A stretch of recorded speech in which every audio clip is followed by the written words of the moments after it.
Okay, so I'm going to take Fred's suggestion right now and say, I'm just going to go to the central server. Okay, so I don't have any causality problems anymore. Okay. Assuming that's the case, and so now my delays are to the server and not to each client. Okay, but I do have delays. So can you imagine something bad, some inconsistency problem arising because I'm going to the server? I won't have causality issues. We all see messages in the same order.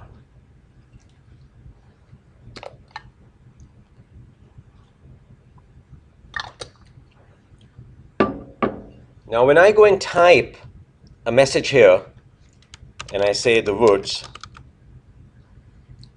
when do I see this feedback? When do I see the feedback? Immediately or after everybody else has received it?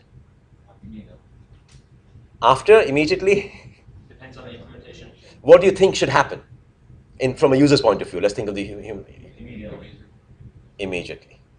Okay. And almost everybody agrees on this, that don't go and spoil my feedback. Okay? So that's what happens. I say the words, I see it immediately, and now everybody else eventually will get it. Okay? You can imagine it going the other way around too. It depends on the implementation. But that's what people want. Okay? When you use Google Docs and you type something, you see the stuff inserted immediately. You don't wait for it to go to all the other users. Okay? So that's a very nice principle to have for the user, as it turns out. So again, now a user interface principle is going to create headaches for the distributed systems component. Okay. So what headache? What could go bad here?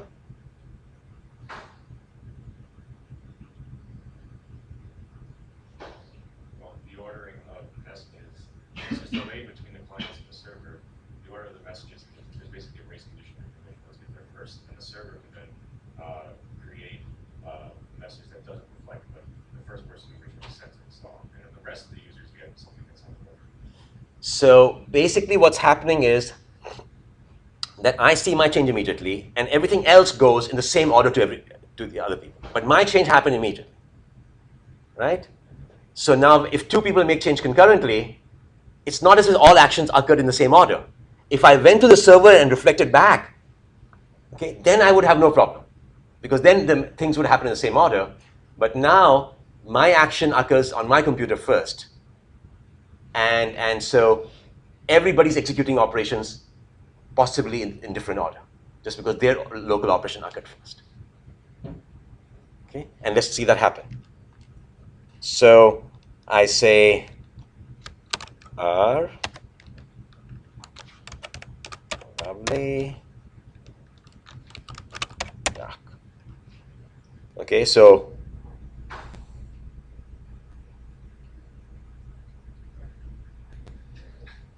everybody see these actions have come in the wrong order, and just to make this more obvious and related to Google Doc, I say A here, you say B, you say C, and let's just see what happens.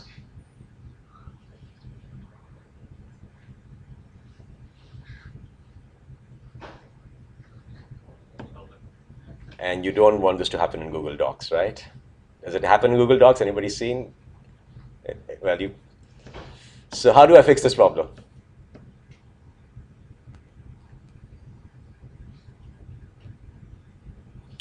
I could lock, okay, and and sometimes you have to lock. Okay, so I could say that I'm typing now, so I'll lock it, and then somebody else types, okay, and so forth. And locking is just, we'll see in the next demo, locking is a pain. So can we have a cake and eat it too? Can we not lock and yet have consistency? Can I have enough smarts to do that? Okay. This is probably the messiest and hardest problem in collaboration technology. Okay, and I cannot tell you how many erroneous papers have been published trying to solve this problem. The solution I'm going to give you, and again, you can try to have this solution in both peer-to-peer and centralized. Okay, and I'm going to give you a solution that works for centralized, which you will implement, which is exactly the one that Google Docs implements. Okay? And that you can kind of prove is correct. Okay? Now, the paper that published it, it didn't quite give all the details. So I filled in the details, and I was very happy. So let's go and see. Let's go and see. So what's the key there? The problem that's arising here is that when I say insert this character A at position 0, okay, the 0 went unchanged to the other end. And now, depending on what had got inserted elsewhere, the 0 could insert a character before or after a character in my buffer. Okay, because everybody said insert at position 0. One person said A, one person said B, one person said C. Okay? And depending on what characters got inserted at the other end, the character A got inserted at different positions at the various ends. Okay, so what we will do is we will transform the indices. That's called operation transformation. And we'll keep enough information to make the transformation, and hopefully it's correct. Okay? And so that's what I'm going to do now. I'm going to say transformed, transformed.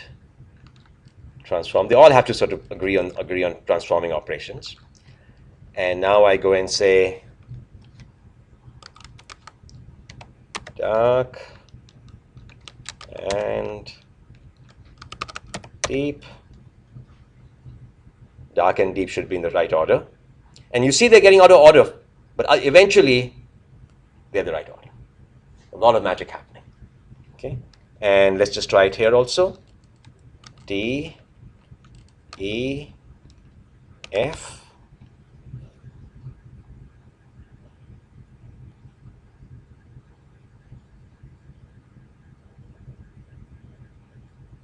Cool?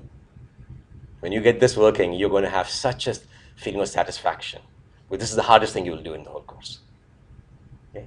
But again, I'll give you the algorithm, and hopefully the details I provided have got no bugs. I've tested this pretty extensively.